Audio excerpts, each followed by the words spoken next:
All right, so here we are. Today is day 50 of the Trump administration. The commander-in-chief has been rapidly moving to keep his promises to you, the American people, the things he campaigned on. He detailed a very specific agenda and has been going down the list, checking items off one by one. And today also, good news, we learned that 235,000 new jobs were created in February alone. Of course, don't expect the alt-left propaganda media to report all of the good things that the president has accomplished in 50 short days. Now, the biased press, they would rather focus on anti-Trump conspiracies such as this. CNN has learned that the nation's top intelligence officials provided information to President-elect Donald Trump and to President Barack Obama last week about claims of Russian efforts to compromise President-elect Trump. CNN learns the FBI is continuing to investigate an odd computer link between a Russian bank and the Trump organization. Vladimir Putin over there in the Kremlin did everything he could to put guess who in the White House. Well, no matter how much improvement America sees over the next 4 years, no matter how many jobs are added, no matter how much wealth will be generated, that kind of Russia-obsessed conspiracy propaganda, it appears that's all you're going to hear from the left-wing media. Now, meanwhile, none of the so-called journalists are even willing to conduct an investigation behind this unprecedented and, in some cases, absolutely criminal leaks that are happening in Washington, like the ones you see right there on your screen. Those are leaks since Trump's become president. However, at Circa News, two very well-respected journalists, they have conducted a thorough investigation into the Trump-Russia collusion claims. And what did they discover? Just weeks before the election, the FBI received a warrant to investigate a server connected to Donald Trump's businesses, but they found no wrongdoing, no collusion with the Russians. And around the same time, in fact, in October, a FISA warrant was also granted to investigate potential Russian influence in the election. Now, if the mainstream media cared about presenting the whole truth, they should run headlines like this. Federal investigation finds no evidence to date that Trump campaign colluded with Russia. I'm not going to hold my breath that someone will actually publish this, even though they should tell the American people the truth. And that's the problem. Time and time again, the media is so focused on pushing their radical, lazy agenda, they fail to see the truth that's right in front of them.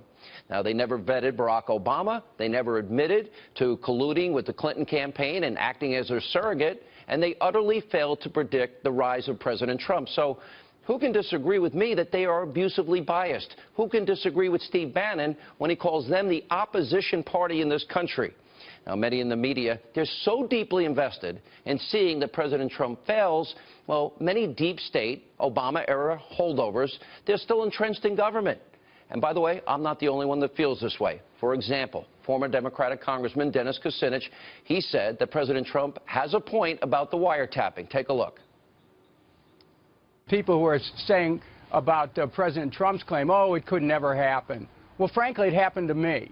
And I had proof because the Washington Times actually let me listen into a tape that was made of a conversation in my congressional office. It was a conversation between myself and a foreign leader. The conversation was approved and cleared by House attorneys who said, yes, you can do that. That's your constitutional right. But someone had intercepted it, that my phone wasn't safe in a congressional office. Now, if they can do that to a member of Congress, they can certainly do it to a presidential candidate, and they can do it to private citizens as well. Dennis Kucinich is right. And former Clinton campaign manager Robbie Mook, he also confirmed that some Trump campaign conversations were, in fact, wiretapped. Watch this. You say there was a wiretap. That there was a wiretap of Russian agents, and that those Russian agents were communicating with Trump staff. That's why they were picked up. How do you know that?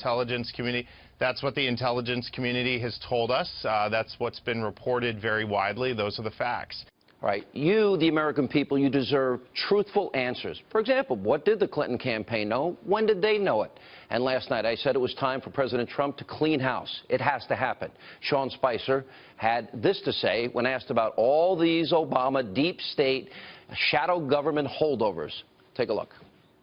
I think that there's no question when you have 8 years of one party in office that there are people who stay in government, affiliated with, joined and continue to espouse the agenda of the previous administration. So I don't think it should come as any surprise that there are people that burrowed into government during 8 years of the last administration, and may have believed in that agenda and want to continue to seek it. I don't think that should come as a surprise to anyone.